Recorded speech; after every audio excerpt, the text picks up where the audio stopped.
You're listening to Around Comics. You are listening to Around Comics, episode 405, Trade Talks, the Butcher of Paris. I'm Brian Salazar. With me, as always, is my partner in crime, my best bud, the dude that I've been doing this with for, I don't even know how long, the bearded wonder, Christopher Niesman. What's up? Oui, monsieur. Oh, we're speaking French. All of this episode will be spoken in French or terrible French accent. We should have gotten Christian Alamé to come on the show. Since Tom is not making it today, we should have gotten Christian. But yeah, I don't even know. Have you talked to Christian Alamé in a while? I keep in touch with his wife more than him. That sounds terrible. Yeah, via Facebook. The beautiful Michelle. Or as he would say, Michelle. No, I need to reach out to Christian. That was what did we read recently that Doug Mankey had done? I don't remember. Mankey just did something. But it was without Christian's inks, and not as good. It was shite. It was, I don't know how you say shit in French. Is it just shit? He was shit. Merde. Merde. Is it merde? Can I just say it in a bad French accent? Shit. All of your accents are bad. This is true. Yeah, I believe that. I think that shit is merde. My wife minored in French, so I get some through osmosis. Yeah, I can't ever watch The Boys without thinking of Christian whenever they Frenchie. show the Frenchie. I just I think of Christian. It's just, and not just because of the French accent, but he's kind of that guy. He's a roguish, kind of guy. I kind of miss Christian. We used to have a lot of fun talking with him. But too much fun. We're not talking about Christian. Yeah. No. We used to have too much fun with Christian. Honestly, we're not talking about Christian. We are talking about France and the butcher of Paris. This is your trade talk pick. Yes. And go ahead, lay it down. It is based on a true story. It's by Stephanie Phillips, Dean Kotz, Jason Wordy, Troy Peteri, which I probably just butchered that, and it's published by Darkhorse Comics. Yes, it is. Do you have any idea if did this come out as a trade or was it single issues? So I got it as a trade. I think it came out as single issues because there's a couple like Dave Johnson covers in here, which would lead me to believe that, and it's paced like single issues. Right. Yeah, it definitely has that feel to it. Yeah, sure. They're all evenly paced chapters, and and there's some Dave Johnson covers here. So. There are some really nice Dave Johnson covers. He's awesome. He's really good. He's a great designer. Let's see if I can do this. Not my favorite artist, but one of my favorite cover designers. I would call him a cover designer. I mean, he's certainly an artist.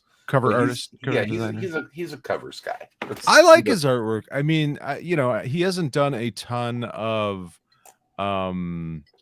sequential stuff, but he is renowned for his covers. He has that sort of graphic. Well, he was. I'm looking at it because I've got a Dave Johnson. Oh, I actually do have a Dave Johnson Captain America sketch. The son of a bitch.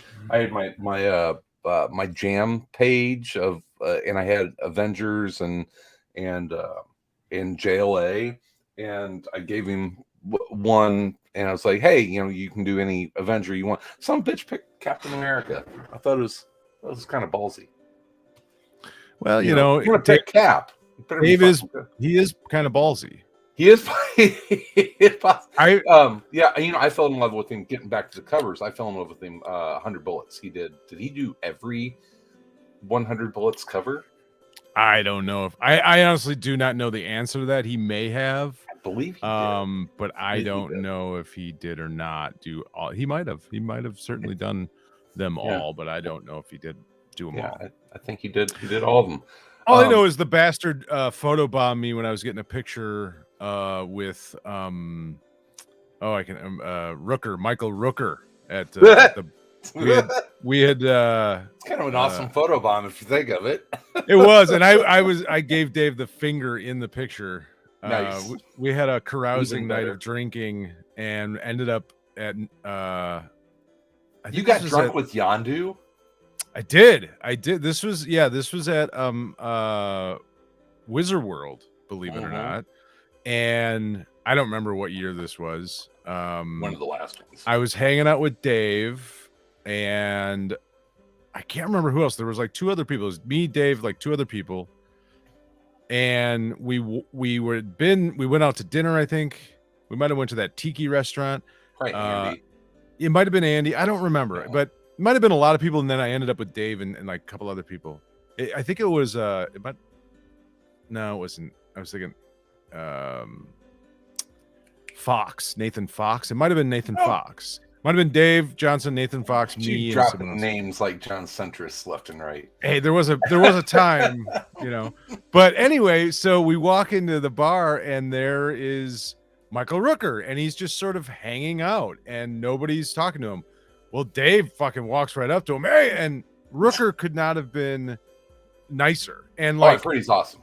Yeah, I've heard he's awesome. He just hung out with us, drank, told us stories. He was the most normal fucking guy in the bar and seemed more than happy to just sort of hang out with us and drink. And so, and ended up getting a picture and photobombed by Dave Johnson. And perfect. That's awesome. Yeah, it was good times.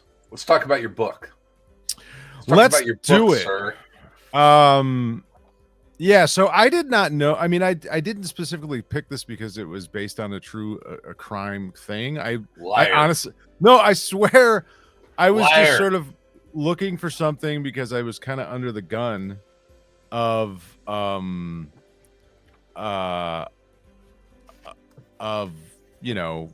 picking a book. Yeah, and I liked the cover. I thought the cover was awesome. So it's Dave. It's all back to Dave Johnson. Yeah, it was Dave sort of,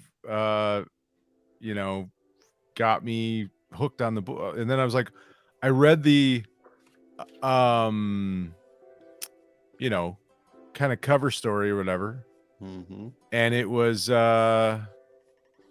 true crime, a serial killer in World War II. In occupied France, and starts just checking boxes for you. Exactly. And I was just like, well, that sounds pretty awesome. What the heck? Let's give it a shot. I'd never even heard of the book really before, but I thought, what the hell? We'll give it a shot, and I'm glad I did. I really enjoyed it. It's if you read the intro page, it's obviously based on a true story. Stephanie Phillips had found out about this serial killer that was going around in Germany. Or in France during World War II, when France was occupied by Germany, and as I was reading it, the thing. Well, one, I didn't love the art at first, but as the book went on, I enjoyed it more and more. Like it grew on me more to serve the story and kind of. I'm more of a Jacques Tardy fan than you are, probably. I don't even know who Jacques Tardy is. Who's Jacques Tardy? Just throwing out. Is that a French guy? You're just throwing out French guys? Yeah, he's a French guy. He did. What was that movie a few years ago? Anyway, here's some Jacques Tardy. West Coast Blues. It's kind of a French crime noir story, so you can see, for everyone on the video feed, there's some Jacques Tardy You can Google it if you're only listening to the show. You can certainly Google it. He did the Amazing Adventures of Adele Blanc-Sec. If you remember that movie, I do remember. Yeah. So that's Jacques Tardy. So I felt it's not exactly, but I felt a little bit of a European influence for sure in this, and it made me Yeah, I don't know. I have no idea where the artist is from. I don't even know. Dean Kotz. Kotz. Yeah, I'm not sure. I wouldn't certainly pick up. I would French say or European influence necessarily off of it. Who's the BPRD? It's a little bit of Guy Davis in here. Yeah, a little bit of Guy Davis. I certainly feel that. A little bit of Rizzo to some degree. Yeah. But anyway, I mean, the art really did start to grow on me. But I thought it was a good story. I thought it was well done. I thought it's a good combination of historical fact to some degree, or mostly. There are some discrepancies in it as far as. I was gonna say, you probably did a ton of research on this. I honestly didn't. I did a little bit of research, and I read their Wikipedia page and like maybe one other article on the true story. And it's weird because like the book's pretty good and it follows it for the most part, but the things that are left out of it I found to be a little more interesting. Oh, really? The fact that like this guy Marcel, whatever his name was, Marcel, the killer, the serial killer. Is it? I need to get Marta in here for the pronunciation. Yeah, I don't know his name, but it's Marcel Pitois. It's probably Patois. That's how I was saying it in my head as I was reading Patois. But this dude was remarkable, and it really, if I'm not going to go too deep into it just because people can go Google the Wikipedia page yourselves. But the stuff that they didn't really talk about in the book, which was before this event, before he was in France, the criminal enterprises, the things that this guy got away with. It sounded like it was a long list. It was insane. I mean, they mentioned it a little bit in the trial, obviously. But man, there's some, like, he was a mayor of a town. He got kicked out of the being mayor because he was like stealing electricity or something. Yeah, and but they still liked him, so they kept him on the board, and then he got kicked off of that because he was stealing something else, and then like he faked his way into being a doctor. Like, this guy was a serious con man and a serial killer. But yeah, you could do that shit in the 20s and 30s. Well, that's the interesting thing. Is like, there's no one, like, this guy just went from town to town, from place to place, and it's like, that's how a lot of serial killers got away with stuff in the 60s and 70s. Is there's no one following them, there's no network of police, there's no, you know what I mean, like no internet. Yeah, and he would just change his name or whatever. He had many aliases, but he was like blatant about it. I mean, he was, he didn't seem to even care about these other things that he did, before he was even, and who knows how much. I mean, they say, they know confirmed like 24 people because they had the bodies. It's probably closer to 200. It could be 200, but that seems like a stretch. Honestly, it could be, possibly. There's no real it's evidence Europe. of that. It's Europe during World War II. That's kind of the underlying point of the book. Is that there's this horrific serial killer kind of like plaguing Paris, and people were so desensitized to loss of life that's why you don't know this guy. It's why you don't know him by name now. He's a notorious serial killer, but he was doing this at a time when, literally hundreds of thousands of people were dying. And that's one millions of people were dying. It's really one of the things that struck me initially reading it, was the idea that you know, he wasn't just killing people, but he was using the fact that Paris was occupied by Germans, that people were trying to get out of France, and they were desperate to do so, and he was using that to get his victims. And it's like, I mean, okay, obviously he's a psychopath, he's a serial killer, but that adds a whole nother layer on top of like, evil. Right. You know what I mean? Like, oh my God, how fucking horrible to that young married couple that are there basically to give him all of their money so he can help facilitate their escape from Nazi occupied France. And the last thing you see is that he's going to drug them and kill them and dismember them. And I'm just like, wow. Yeah, it's hard. And Stephanie Phillips in the intro, kind of talks about that fascination and repulsive reaction to like pure evil. This guy's pure evil.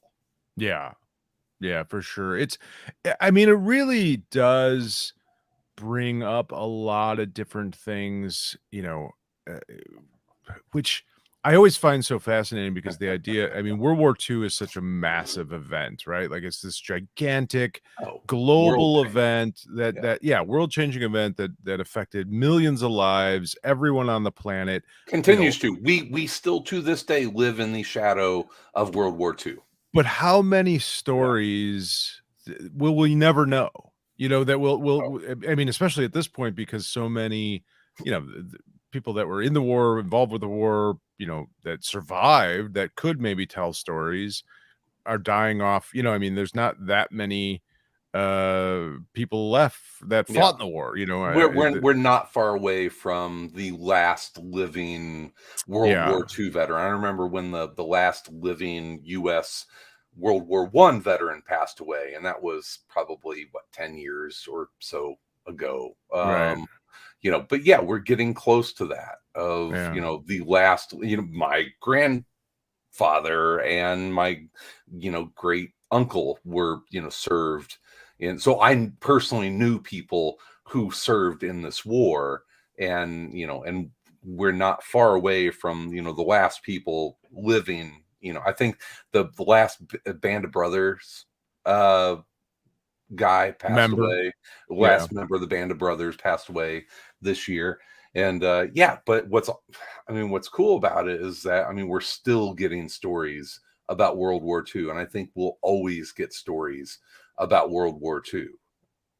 Yeah, it's fascinating. I mean, and it's, to me, it's sort of an endless source of stories, both fiction and non-fiction. And this was just, this is just one little tiny story, not tiny in the sense of like, 20, 30, 40, 50, 60, maybe 200 people were murdered by him. But in the scope of World War II, it's this tiny kind of thing, this one person, this one serial killer. And, it's a fascinating sort of moment in time. And like you said, the idea of the desensitized view perspective that people had, death was a daily thing. And when this guy went to trial, like, she depicts it as, the crowd was, he had, and this, this isn't anything new, but he had, women in the audience that found him attractive and sexy and laughed at his jokes and didn't take it seriously, and sort of, thought it was kind of a big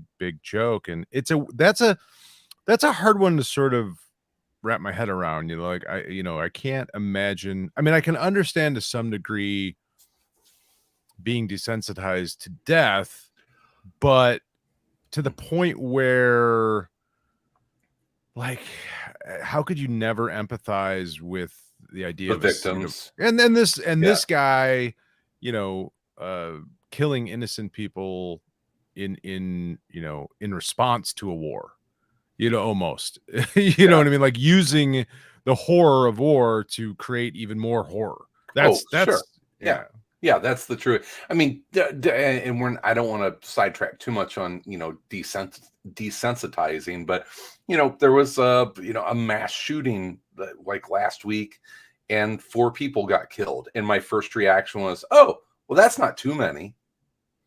No, and I right? understand that, but You know, but you're it's yeah, also removed from it to a certain sure, degree, and yeah, yeah, I don't know. I yeah, hope I don't ever get to the point where I'm laughing at right. the trial of a serial killer. I mean, I guess, I guess I am to some degree, but Hmm. yeah, it just seems so revolting, really, and just sad. Well, Like that's it's one of the just things I did like about the book is that it never ever portrays him as anything other than this grotesque, repugnant person. yeah.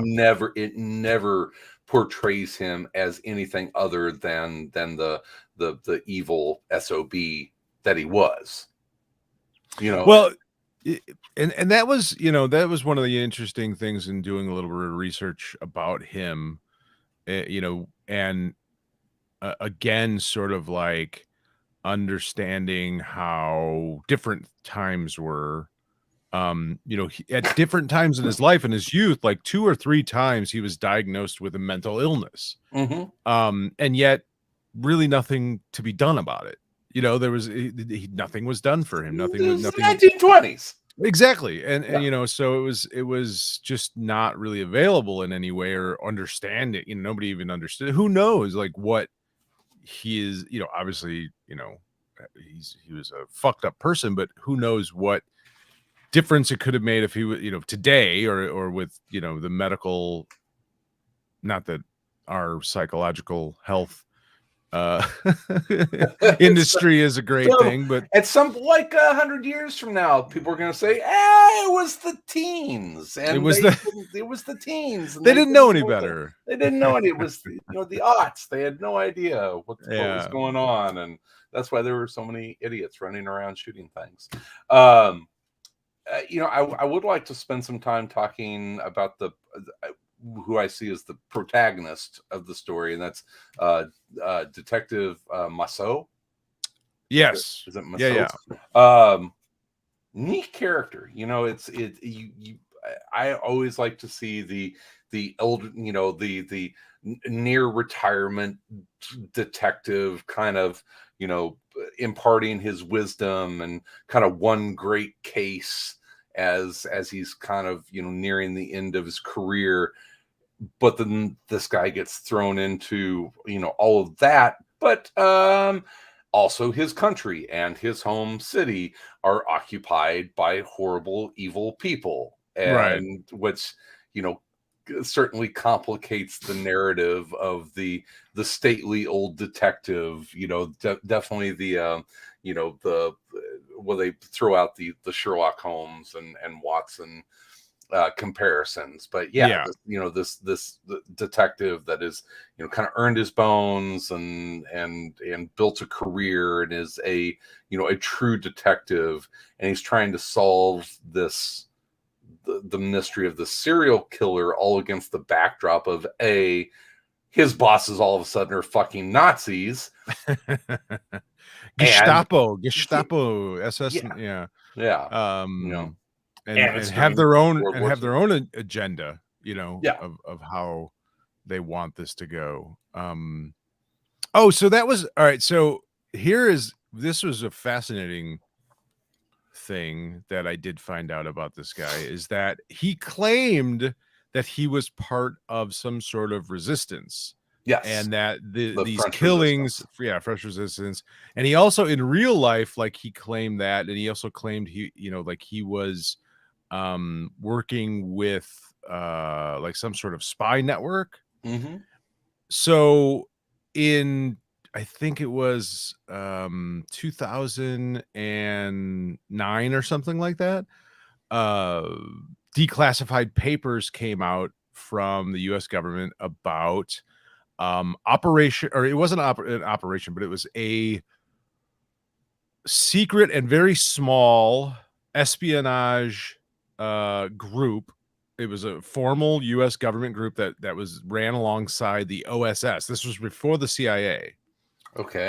During World War II, it was called the Pond, and it was a very small, secretive, tiny. I mean, it was like just a handful of people were Yeah. involved in it, and they were Well, like involved.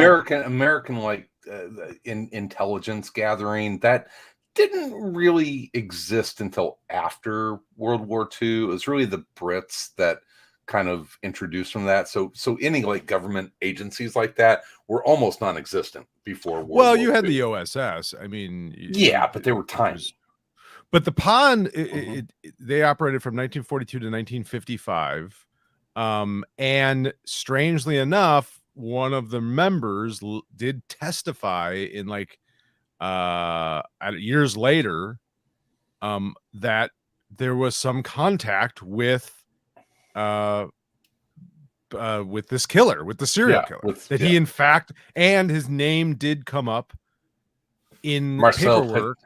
Marcel Petois' name. So it doesn't mean he's not a serial killer. It just means he was using the French Resistance thing as, I think, a cover is how I would say that. You know? Well, he was telling people that he was, and who knows, like, it's just what weird. happened to Jane and Bill? Oh, I don't know. I sent them on their way. And actually they're cut up in little pieces in my basement.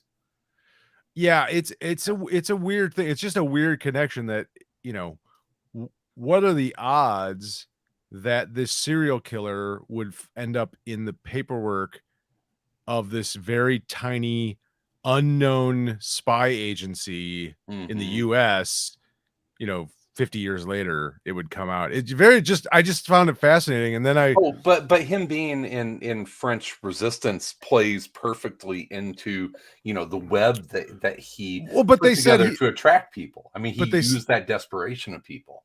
But here's the weird thing. They said that, and who knows, but no one knew him. No one that they knew that was actually known to be in the Resistance knew him or knew of him. No one. So he had no actual connection with the French Resistance that they could tell, but he had some weird connection to a U.S. espionage agency, very secretive U.S. espionage agency. So really weird kind of thing that just I have no explanation. Funny. I don't know what it means. I don't know. It's just sort of fascinated me that who know. Well, here's the thing. There's a book out now, and it's I read it. It's kind of shit. It really, I mean, it's a lot of leaps in logic, but basically the premise of it, I can't even tell you the name. I don't remember it. But basically the premise is that the CIA created Charles Manson, and CIA created everything, man. Right. CIA they created Trump, man. But who knows? The Apprentice, that was government programming, man. But I'm now, sorry, where are my glasses? Oh yeah, man. Where's this is perfect for Tactical Chris.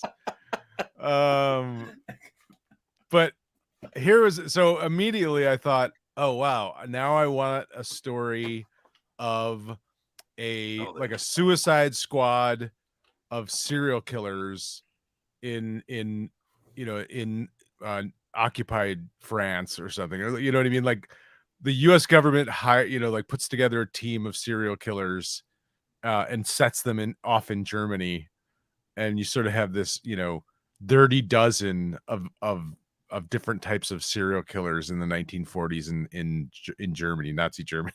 Well, I tell you, if you're gonna kill people, start with the French. Oh Jesus!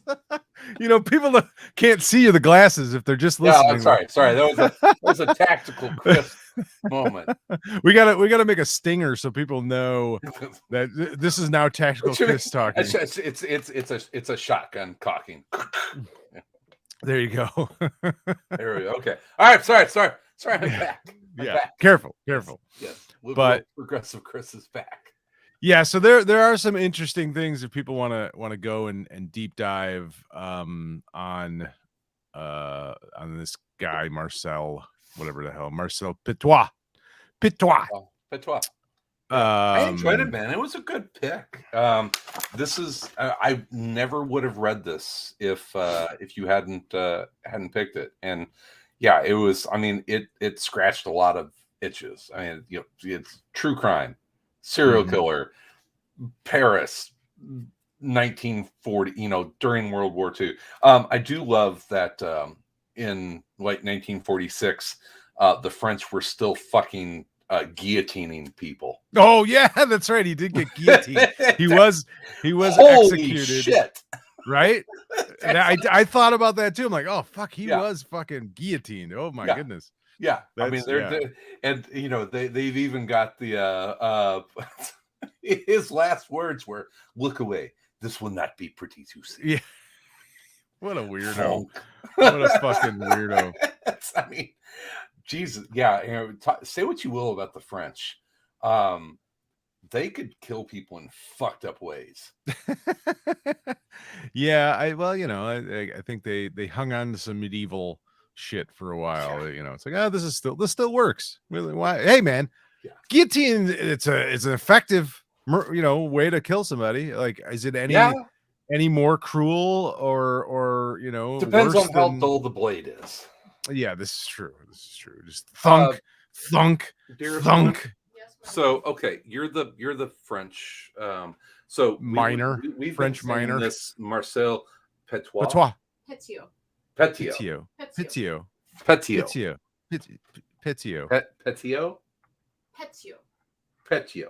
She's making this shit up. She doesn't know. She knows. She knows 3 semesters of French. No, she speaks pretty good French, man. It's so Petio.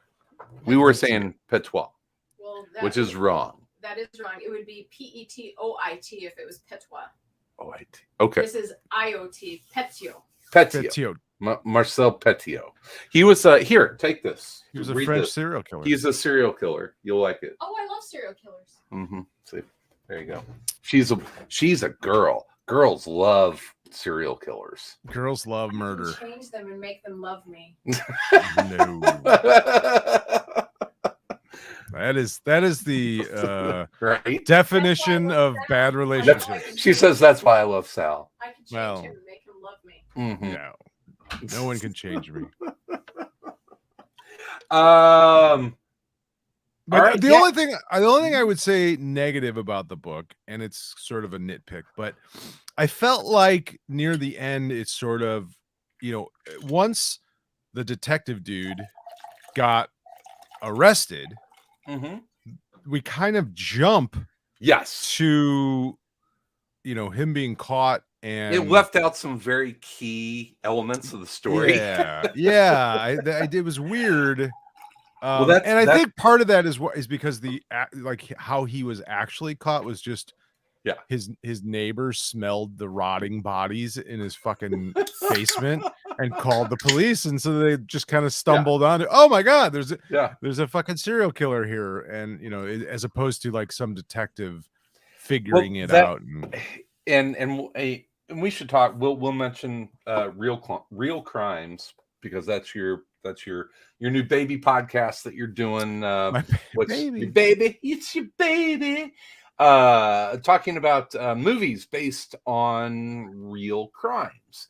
And I'm sure as you are getting into this, is that sometimes truth is stranger than fiction, but a lot of times Hollywood and other folks have to take liberties to kind of gin things up to make them more interesting. I think this was trying to, the way I felt about this graphic novel or series, whatever you want to call it, is that she was trying to stay very true to the facts. And so we had that jump in time because what happened there just kind of wasn't interesting. Yeah, I think I don't even know if this detective dude is a real character. He may be a completely fictional creation that's necessary. Amalgamation of could be. I know the Nazi, the Gestapo guy, whatever, I can't remember his name, but he was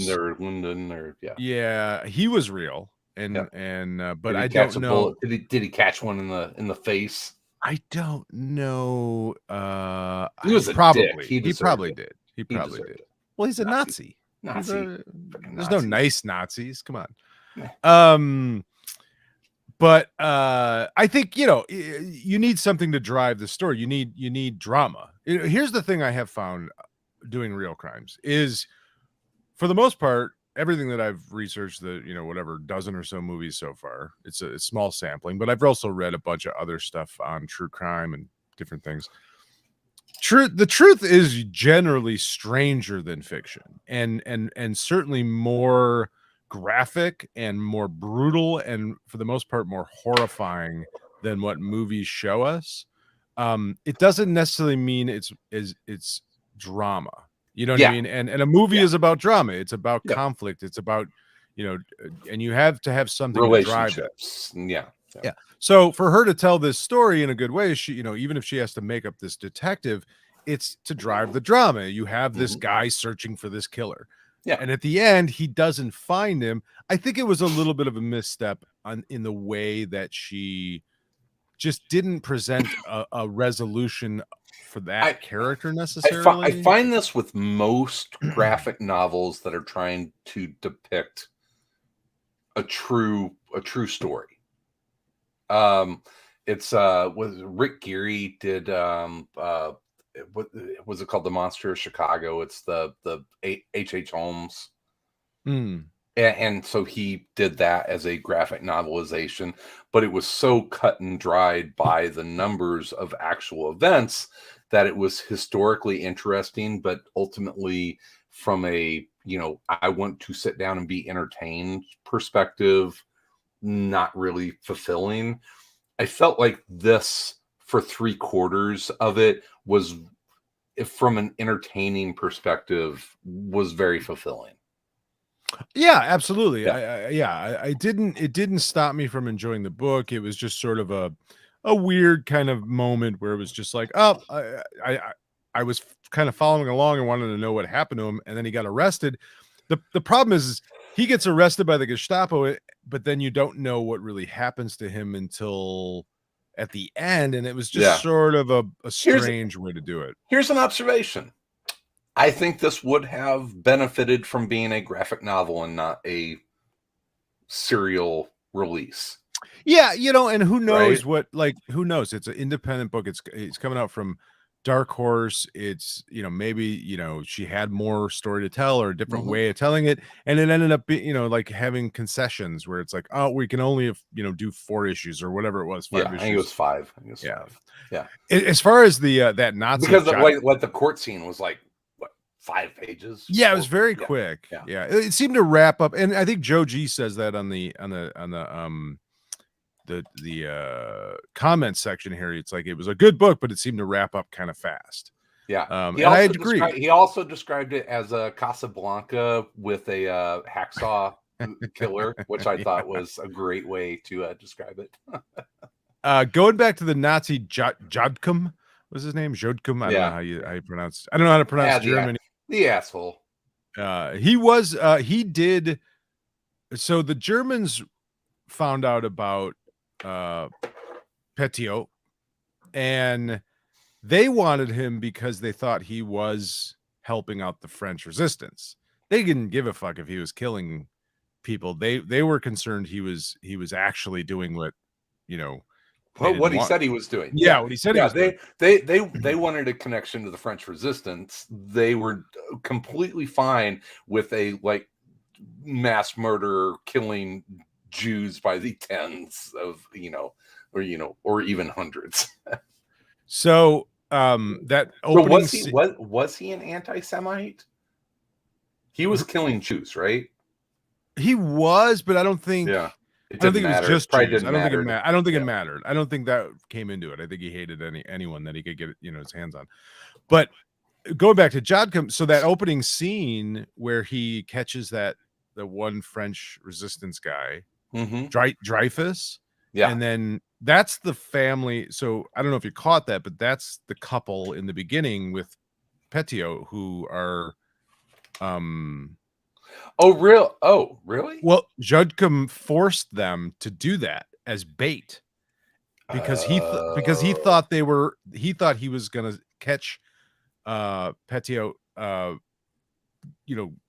with helping this people. Bait, helping people, and then they just disappeared, and he's like, what the fuck happened? So they don't know.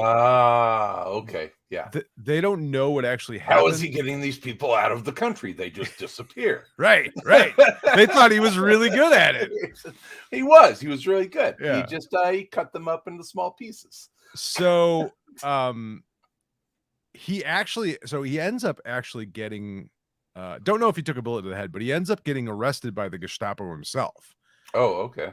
And they never really officially disclosed why, and they detained him for a while, and then they sent him to Germany, and he just kind of disappeared. But the theory is that they were, sort of embarrassed because he didn't realize that this dude was a fucking serial killer. That's and then hilarious. So that once again he got Fredoed. Yeah, he went out, he went out to do a little fishing and did not come back. Yeah, so there's some weird. I mean, the truth is stranger than fiction with this as well. It's a very good book, but there are some very interesting sort of factual things that, for whatever reason she doesn't put in the book, and I can understand why. It doesn't necessarily, this kind of stuff doesn't necessarily fit into the dramatic narrative. You kind of feel good when Jad comes shot in the head by the resistance, but that didn't really happen. It could have. Well, no, the Germans had him. Okay. Well, he could have ended up shot in the head. He ended up shot in the head. Probably by the Germans, but so you can still feel good about it. Yeah, absolutely. Always feel good when the Nazi gets shot in the head. I mean, always. Well, that's awesome, man. I enjoyed it. It's it wasn't well, you can get it on Hoopla. I think I ordered it. Like, I don't know, like $12 or $14 or whatever. Definitely worthwhile read. Good and job. Now Stephanie Phillips is writing Harley Quinn, so she's moved on to bigger things. I think she's Harley Quinn, and she might be doing other stuff for DC as well. So this hopefully was one of the things that propelled her, catapulted her all the way to Harley Quinn, the top of the comic book pyramid. It doesn't get much bigger than Harley Quinn, man. I know. Can you imagine saying that 20 years ago? Right. They're writing Harley Quinn. Oh, the #1 selling book. Yeah. Which, we got to talk about some other Suicide Squad stuff. Which we'll talk about Peacemaker, but we'll talk about that on Sunday. Talk about it Sunday on AC. Actually, no, we're gonna have to wait 2 weeks because we're talking about Kill Bill. Oh shit, that's Sunday. Right. Kill Bill. That's right. I gotta watch that. Yeah, I know. I thought we were gonna do like a team view on that. Are we gonna watch it together? Well, we can try to. I just haven't been able to find anywhere to do that with Kill Bill. So if we were gonna do that, the way we could do it for people to join in, press play on 3, 2. Basically, what we could do is we could start a Twitter space. It's like Wizard of Oz and Pink Floyd The Wall. After the lion roars 3 times, press play. Absolutely. Well, so now you can just go to YouTube and somebody's already put it together. You can just watch it. Of course they have. But we could try to. I don't know if anyone would be interested in listening to us live watch Kill Bill, but I think it would be fun. That was cool. I don't know if we're gonna be able to do it for this one because nobody's talked to Will, and I don't know what your schedule's like as far as I'm curling a lot. Yeah. All right, trade talks. I'm terrible. I'm self-serving this month. I think it's my pick. Hold on.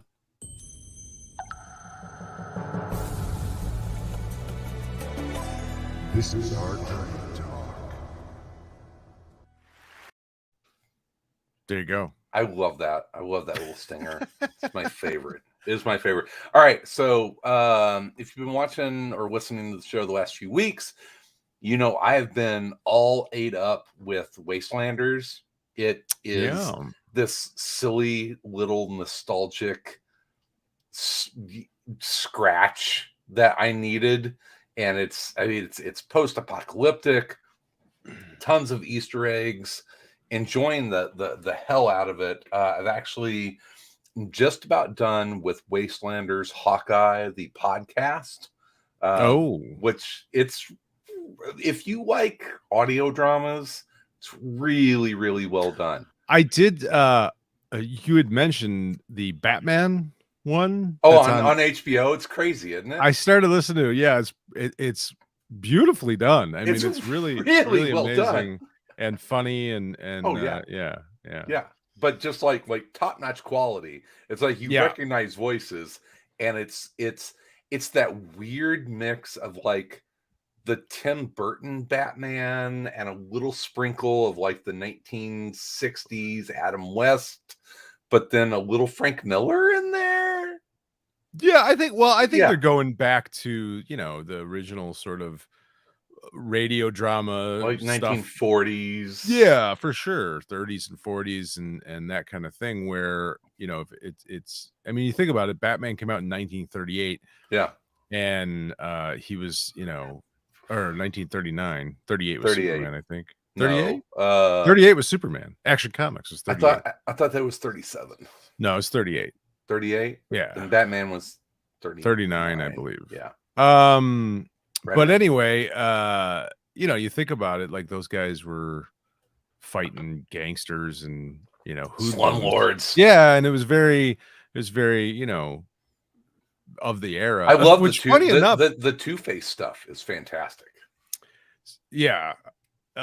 Funny enough, though, I just someone I know, happened to notice a book they were reading, and it was a Superman novel.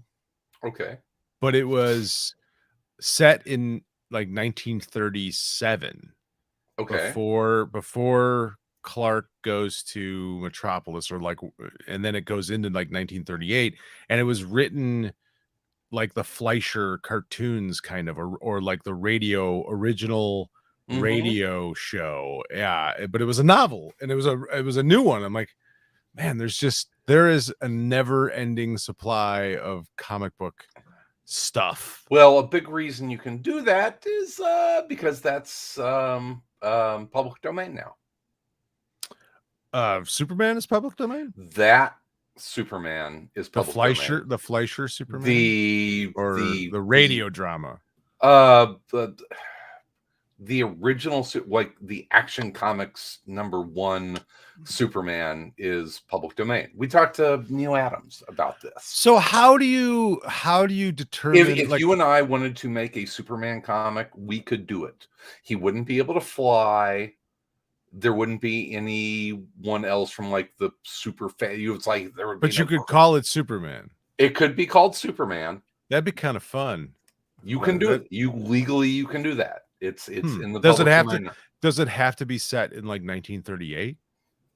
I wonder. No, but there are changes to the character that happened later that I don't even think that you can reference like Krypton. I don't know. Right. You'd have to go. It's very narrow, tricky in scope. Yeah. But like if Darkhorse wanted to publish a Superman comic, they could do that. Well, I think in our lifetime we're going to see more and more of that kind of stuff because more and more stuff is coming up.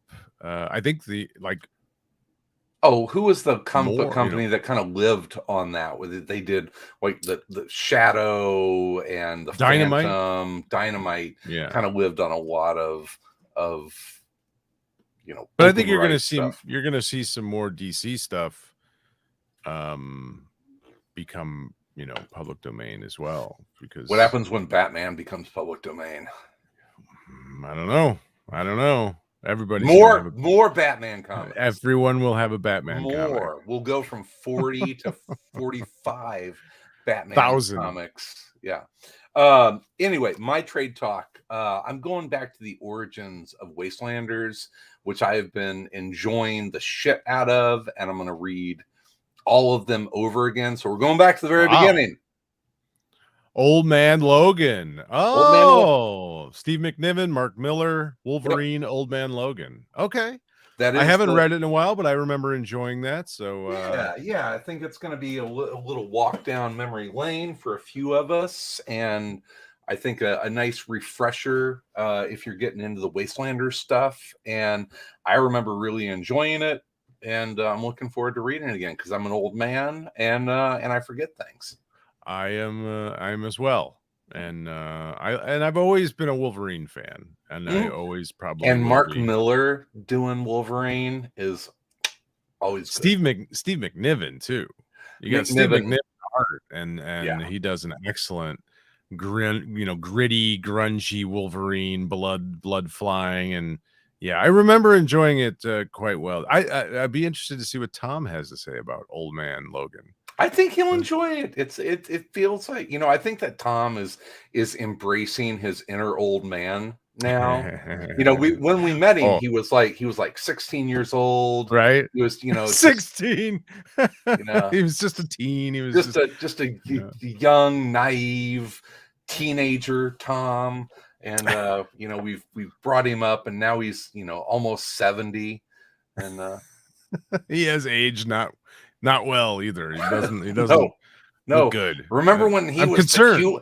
There was a time when he was the cute one. Yeah, right. He was the Paul of the group. He was the teen heartthrob. He was the Tiger Beat. Yep. Cover guy. Said no one ever. So speaking of embracing old man, so this is Peacemaker adjacent. So it has nothing like to do literally with the show, but it does in the fact that I had no idea until today on Twitter and like James Gunn and everything. So the opening song for Peacemaker is by a band called Wigwam, and it's called "Do You Want to?" Fantastic, and it's fantastic, and it's called "Do You Want to Taste It?" And when I listened to it the first time, yeah, do you want to taste it? Do you want to taste it? Because of course it is. Of course it is. But here's the thing: that song was done in like 2002 by what? This is what I realized today, following James Gunn. There is a whole like European world of glam hairband rock that started in the 2000s and is still around today. And it's sort of tongue-in-cheek, but also sort of serious. Kind of serious, yeah. Yeah, and there's the one guy in the band that is like, this is fucking serious, man. You have to look up the music videos for Wigwam. And there's another band that I think I actually like more than Wigwam, which is called Crazy Licks. And they're a Swedish they call it here's what so a lot of them are called Sleeze Rock, which is perfect, right? It's so all day today. It kind of always was. It was, but that's just a perfect name. When you have a song called that's why She's Only 17, and it becomes a top 40 hit, you're basically talking about statutory rape. Well, being a good thing. Listen, I'm not here to but it's perfectly named though. Sleaze Rock. It's perfect. And I'm just glad that it still exists in some form. I spent all day listening to Sleaze Rock bands from like Sweden and Norway and other places in Europe that I've never heard of. Was it a good experience? It was a terrific. Here's the fucked up thing. Okay. I love this. Listen, no, this was so fun. Here's the thing I realized now at 50, almost 51 years of age, is that I was not a huge. I mean, I liked Guns N' Roses, of course. I liked Cinderella, Poison. I wasn't into Cinderella or Poison that much. I mean, I would listen to some of their hits. You're more of a Misfits guy. I was into punk, I was into hard rock, I was into metal, Metallica and Megadeth, those kind of bands as well. But I did like Motley Crue. You can still sing Every Rose Has Its Thorn. I can. But that came later. High octaves. No, yeah, that came later. But here's the thing. I know all the songs, I know all the bands, I heard it all because it was all on the radio, that kind of thing. But now listening to these bands today and having the experience of those songs being so 80s, that it takes me back to when I was 16 years old, and there is something truly like motivational about it because it takes me back to a time where anything was possible in my life. I was 16, I was in high school, the entire world was in front of me, my life was in front of me, And I'm telling you, now that I listen to 80s songs, and especially these ridiculous hair metal bands that are coming out with music now, and it's called "Do You Want to Lick It?" or I mean, there's just these insane. There's one called like Anthem for America, 80s Chicks. I mean, there are all these like just Anthem for America from a like Swedish hair metal band. Yeah, exactly. It's phenomenal. But I'm telling you, there's something so sort of like naively positive about them, and it takes me back to this time where my whole life was in front of me, and it really is so fun. I think it's naively positive. Yes, it is naive. It was naively positive, but it takes me back to that moment in time. And so I had so much fun over the last couple of days listening to just fucking European hair bands, which I didn't know existed. Thank you, James Gunn. Thank you so much for turning me on to European hair bands and Sleeze Rock, because now I will be listening to them for a while. So that if you take nothing else from this episode of Around Comics, take Sal's newfound love of Sleeze Rock. Sleeze Rock, baby. I will tell you this. I ordered a t-shirt today from from the Crazy Licks website, which is in Sweden. They ship worldwide for free. So free shipping. They'll ship it anywhere, and I can't wait to get my Crazy Licks t-shirt. I may have to order a Wigwam shirt at some point as well. I'm checking out Wigwam for sure. Oh, speaking of free shipping, big thing happened in my life today. So I remember back in about October, November of 2020, and I asked myself a very serious question. I wonder what will happen first. Will I get a COVID-19 vaccination, or will I buy a PS5? You got a PS5? Mike, what will happen first? Well, today, my friends, I'm triple vaxxed. But today, my friends, I got a PS5. This is the worst. This is the worst segue to the fact that you found a PS5 somewhere. I found Sony Direct. Go to Sony Direct. Oh, and I bought it. I'm a PS, whatever member. So yeah, I got it from PS PlayStation Direct, MSRP. I'm so excited. It got here in like 2 days. Well, good for you. All right, I'm thrilled. I'm gonna go play Guardians of the Galaxy once I'm off here. So very nice, very nice. Yeah. I played an Oculus game. Oh, really? Some friends had an Oculus, and I was 100% against it, and then I played this fucking shooting game and was blown away by it. Freaked out. That good. Dude, it's not even like, here's the thing, the graphics on it are basically from 1992. I mean, it's like square blocky. It's Tron. Yeah, it's like the original Tron movie. It's like 16-bit or 8-bit. Yeah, graphics. But the how many vases did you destroy? No. Lamps? No, it's actually pretty smart, because here's what happens is when you set it up, you kind of set a parameter, a circle for yourself, and if you exit that circle, it turns off the game and you see everything. Okay. So it's kind of set up so that you could certainly swing, but if you go outside, if your hands or your feet or the helmet, you're not going to destroy your TV. Yeah. But I'll tell you what, this stupid game, I don't even know what it was called. It's basically just a shooting game where like guys are coming at you. And it's, like I said, it's very rudimentary because you're not going anywhere, but it's traveling towards you. Sure. Right. But it's 3D, it's 360 degrees. And it is immersive, dude. Like, I was sitting there and I'm firing at these guys, and they're coming, all of a sudden they're coming out down here. They're coming out, and you're traveling on like a tram, right? And so you're moving through space, and all of a sudden, like, you have to duck because walls are coming, and then you look down and you're on a little tiny platform that's moving over a canyon, not a canyon, but like a city, and it's like, Yeah. whoa, holy shit! Like, I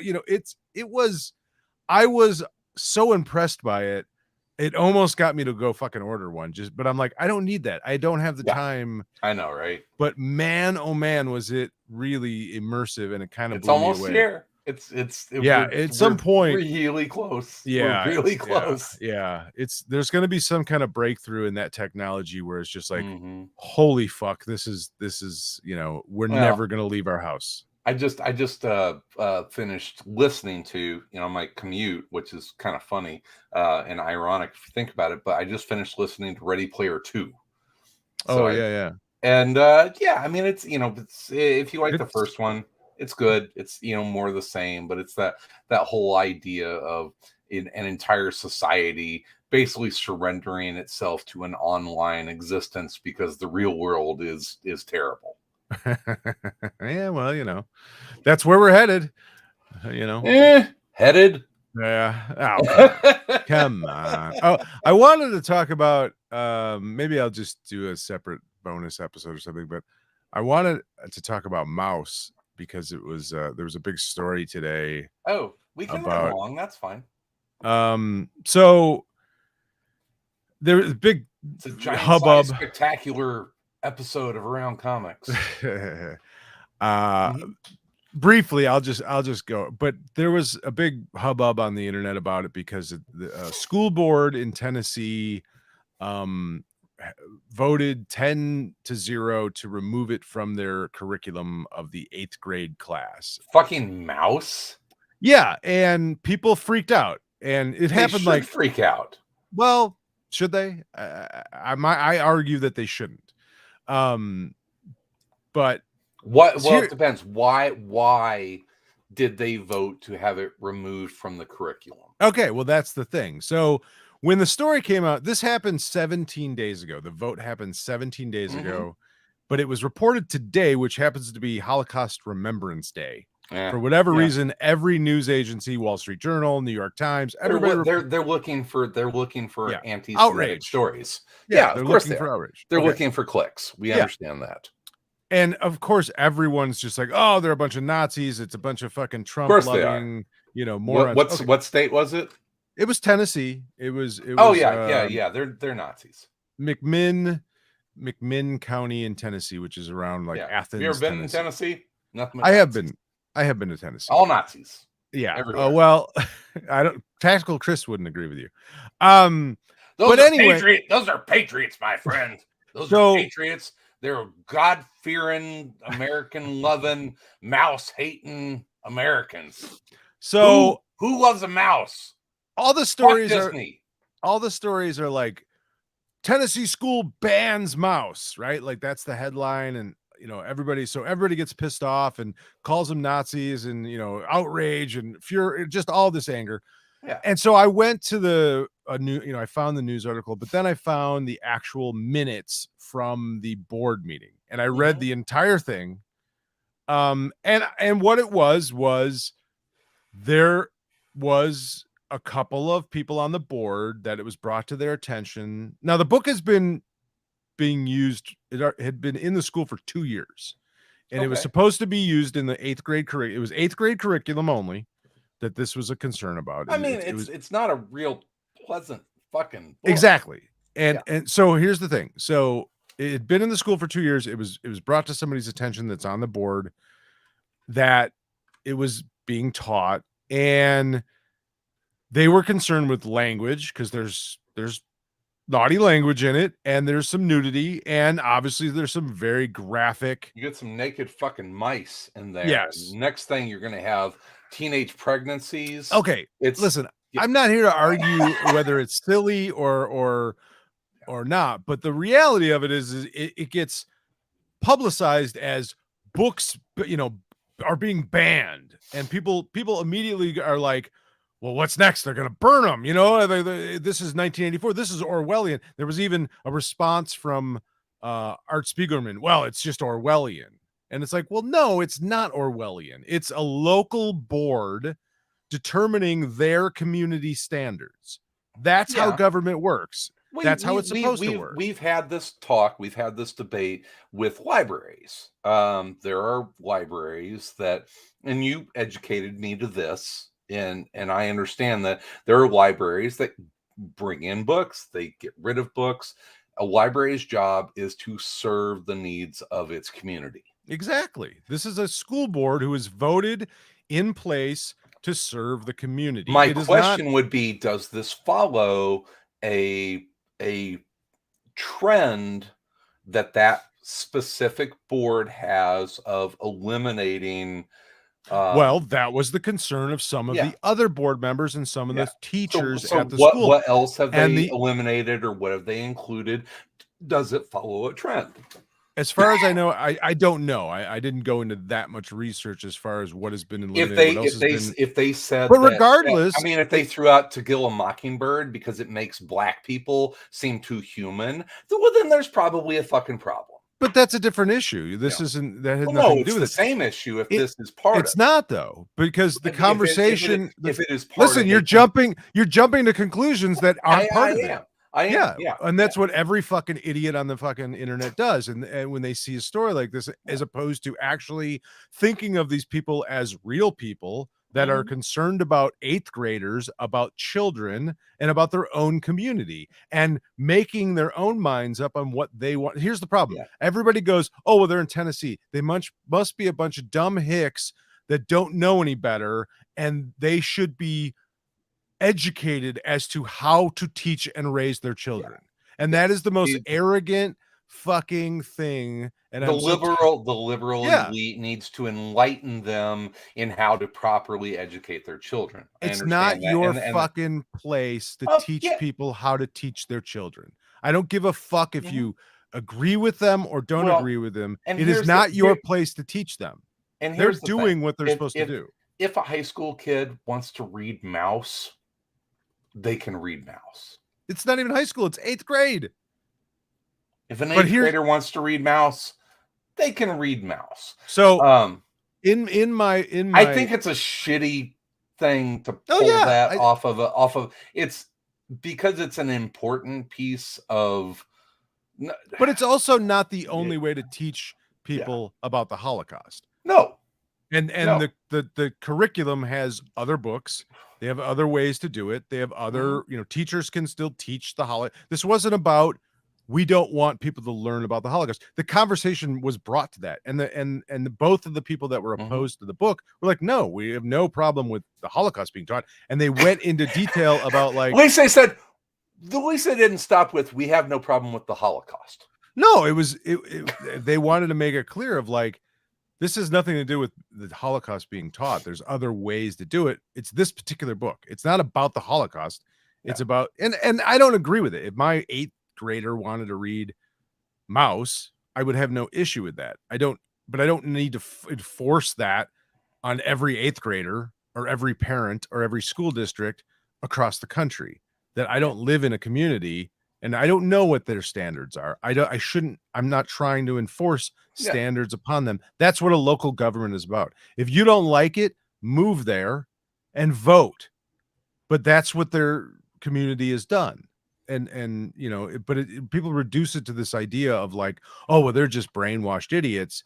I mean, first of all, you have the knee-jerk reaction of comic book fans who are going to get upset about any school or any institution removing or banning any comic book, and I don't care what it is. So you'll have the comics community is immediately going to be inflamed, and then you have anyone who is about free speech and free rights of moving intellectual properties are going to be upset. Here was my response to those people. I tweeted 3 separate tweets. The first one was, hey, within 5 minutes of the Athens Middle School, here is a public library, and both digital and physical copies of Mouse are available at the public library.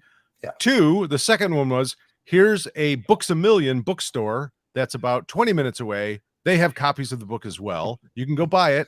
Oh, and 3, it's actually still available in the fucking school library in Athens, Tennessee. They're just not teaching it as part of the curriculum. Exactly. Curriculum. They removed it from the curriculum for 8th graders. Yeah. That's it. Nobody banned the fucking book. And they're teaching Faust instead.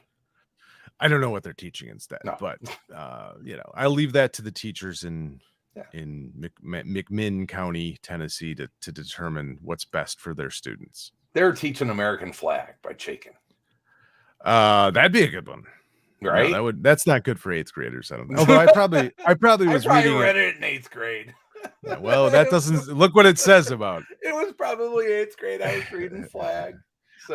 This was my sort of like, settle the fuck down people moment. You know what I mean? Like just settle down. Everybody's afraid of the slippery slope. I know. I fall into that, and so do a lot of other people. So that's I'm not, I understand. Obviously banning books is, idiotic and dangerous, and I get that. Yeah. But this was not that. Nobody's banning the book. It was a community determining that this was not appropriate for their 8th graders. Because 8th graders are sheltered, fragile little beings that don't really have an idea of what's going on in the world. No, hey, listen, it doesn't matter what you think as a non-parent about how other people are raising their kids. It doesn't matter what I think as a parent about how other people are raising their kids. It's not my fucking job. No. It's theirs. But it is. It would be your job if you were on the school board. If I was on the school board, absolutely. But you know what? I'm not. So run for school board. Exactly. If you don't like it, move down to fucking Tennessee. No, just run for your school board. Yeah, run for your local school board. Run for your local school. Joe G. I am nominating Joe G. to run for school board in West Virginia. You, sir, I would vote for senator if I lived there. Joe G sent me an interesting email for Real Crimes, not for the Around Comics podcast. Well, why don't you talk about it on that fucking podcast? I'm going to. No. So thank you, Joe. Joe's awesome. And Joe definitely check out Real Crimes. I'm so excited about your next episode. It's one I've been looking forward to. My next one, which I don't even know what the next one is. Rope. One? That's out. That's already out. Yeah. Well, I'm looking for it. I have not listened to it yet. I'm actually going to watch Rope and then listen to it. Yeah. I don't like them either, Joe. It's an interesting thing. I was just talking to somebody about this today in regards to like the way that I do that podcast, because and not to like have a Real Crimes moment every podcast. We can not do that every time, but yeah, it's interesting I wonder, like, are people not going to listen to it until they watch the movie, or are people going to listen to it? What's the best way to do it? Should I watch the movie first and then listen to the podcast? Should I listen to the podcast and then watch the movie? I'm not going to watch the movie twice. I don't have that much time in my life. Well, I absolutely spoil the movie and the true crime. So watch the movie first. Watch the movie first. Yeah, if you plan on watching the movie, I would say watch the movie first. But I've heard from people that have listened to the podcast without having seen the movie, because they're like, I don't really care about the movie, but I want to hear about the true crime.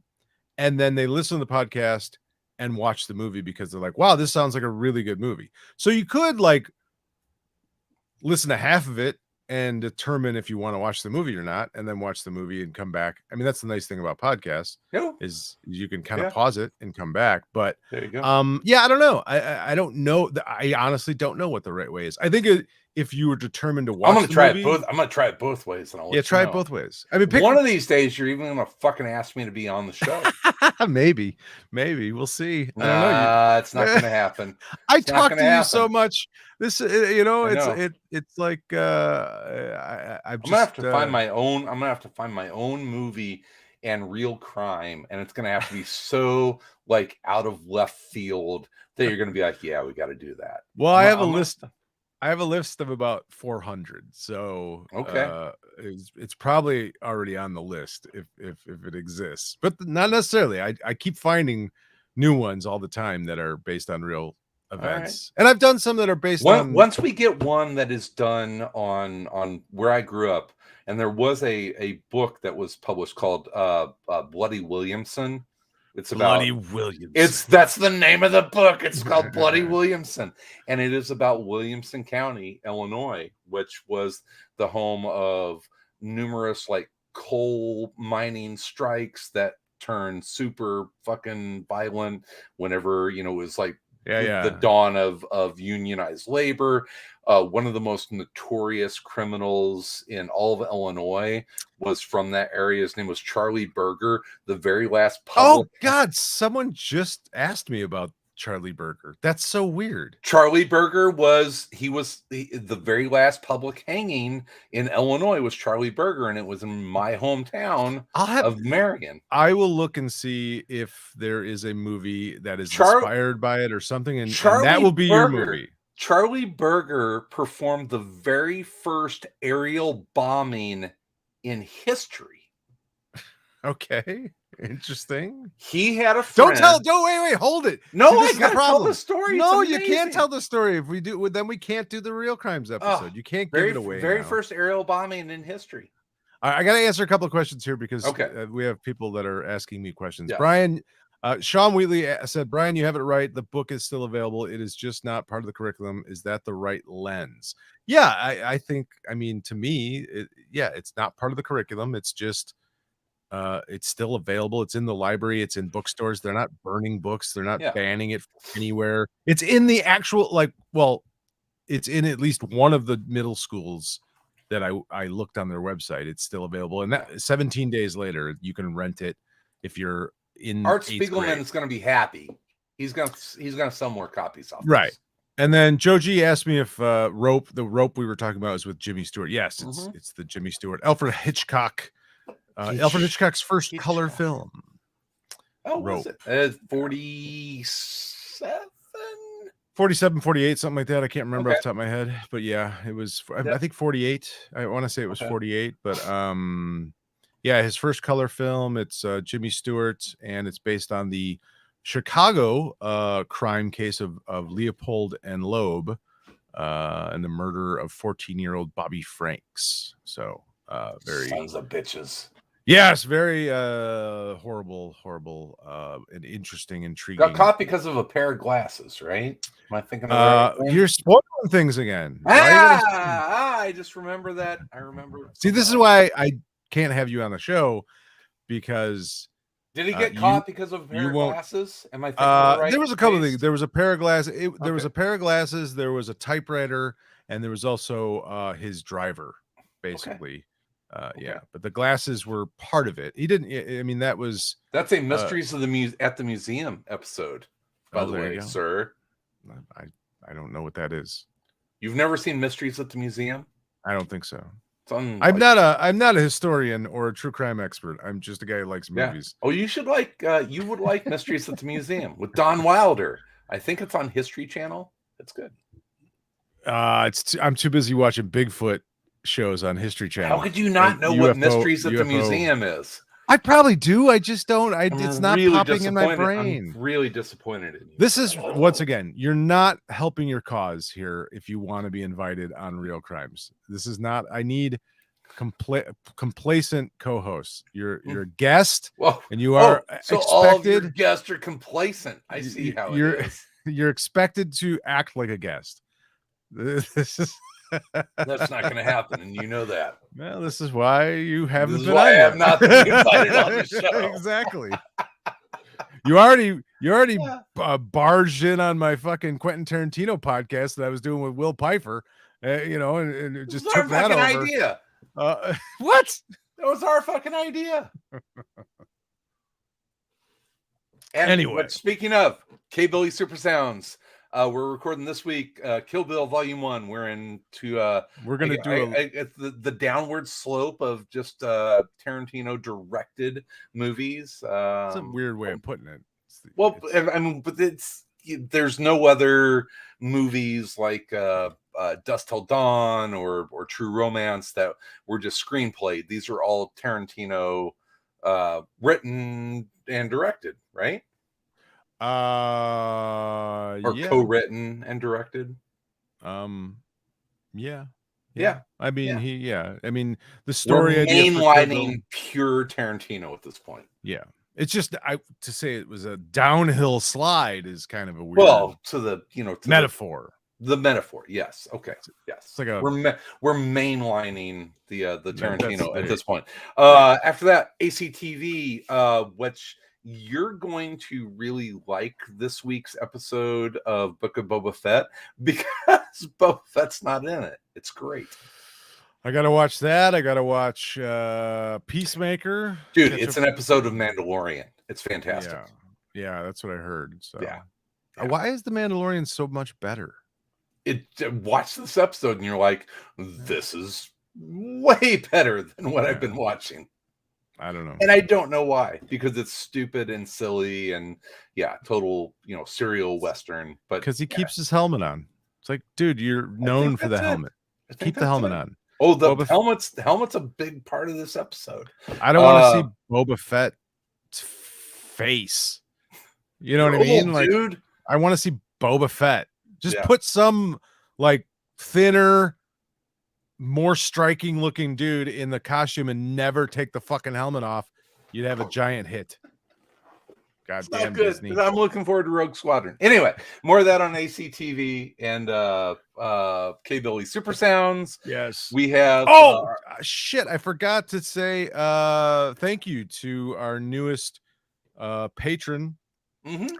Stephen Batdad Mitchell. I should have done it at the beginning of the show, but thank you, Stephen Batdad Mitchell, for joining the patrons and supporting the show. We really appreciate it, and you'll see your name at the end of the credits here as well. That's awesome. So we appreciate it. It helps pay for this little thing, so we don't have to worry about rack up my credit card debt, racking up credit card debt and all of that. It takes that worry away from us, so we can just worry about reading comic books and watching TV and movies and all that really hard work. And we appreciate it. You can check it out at and I was being facetious there. You can check all of that out at patreon.com/Around Comics, where we have all sorts of extra content that we deliver just to you. And I mean, I had other comics talk. I really want to talk about DC versus Vampires. Is next week. It's a guilty little pleasure that just keeps tickling my cockles every month. This is a family show, sir. No cockles. Love that. No cockles talk. My cockles are very happy with you'll DC versus Vampires. You'll get banned in Tennessee for talk like that, sir. Right? Yeah. That's banned. Not even gonna get let in. So I got all sorts of comics to talk about. Check out the new Trade Talks. We'll talk about that in a month. So it's Old Man Logan. I believe you can get that on Hoopla, or you probably already have the original issues like Sean Wheatley. Probably. Yeah. Get the trade deluxe hardcover. It's worth deluxe. I don't know. I got something around here, I'm sure, with it. I honestly just kind of looked over to my left and was like, oh yeah, I was wanting to read that anyway. So lazy bastard. I was. You are. I was lazy bastard. There's new I love the Ecstatics, and there's a new Ecstatics coming out next week. I'm super excited about. Ooh. So all right. It's the old Ecstatics team of Milligan and the Allreds. Very nice. Very nice. So I loved that book. That was a great book. That was such a weird, nothing excellence. like it kind of book when it came out. Just it is. So here's like comic book confessional. It's the only omnibus that I've ever read, like beginning to end. It's a good one. Right? It's like you pick up like the Amazing Spider-Man omnibus and you read a couple issues, or you do the Frank, I probably have read the Frank Miller Daredevil omnibus beginning to end, but Ecstatics was like the first one that I hadn't read all of the material, and I read the entire omnibus beginning to end. It amazes me that nobody has hired the Allreds to or Milligan to do superhero TV, because if you look at that book, it is a precursor of CW shows, of soap opera, social media. I mean, soap opera, internet, superhero stuff. I mean, it's Yeah. all right there, and that's why it was one of those books. It was just like, it was the X-Men, but fun. You know, where the X-Men. It was the X-Men, but it was immediately socially relevant. Yeah. Where the X-Men had that was a sci-fi. The X-Men got stuffy. It was a sci-fi drama, where this was a drama that had weird people in it. Yes, I love the weirdness. Weird people. All right, I gotta go. Let's get this goddamn Me too. show over with. I got a PS5. All my it's like 12 hours of updates have finally downloaded. All right.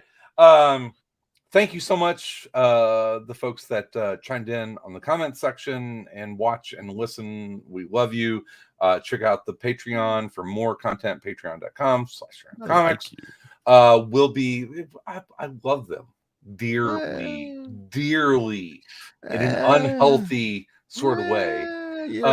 We'll nice be back. people. We'll be back early next week with K Billy Super Sounds. We're talking about Kill Bill Volume 1. ECTV will return after that. Catch up on all your Peacemaker, dude.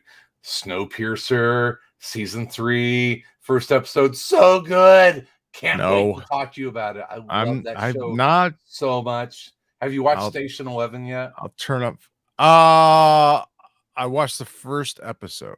I finally figured out what that show is about. It is what happens at the end of the world. You just cannot stop yourself from spoiling things for me. No, it's not. I'm on the first episode. It's not a spoiler. I don't want to know your preconceived notion of what it is. Okay, God damn it! Can I experience it? Yes, experience it. Go. I like the first episode. It's really weird and very wonderfully shot and told. I can't get that fucking show out of my head. Well, then it's good. I can't get it out of my head. It's nuts. So anyway, we'll be back next Thursday. We're Around Comics. In the meantime, in between time, we'll be everywhere in and around comics and stuff.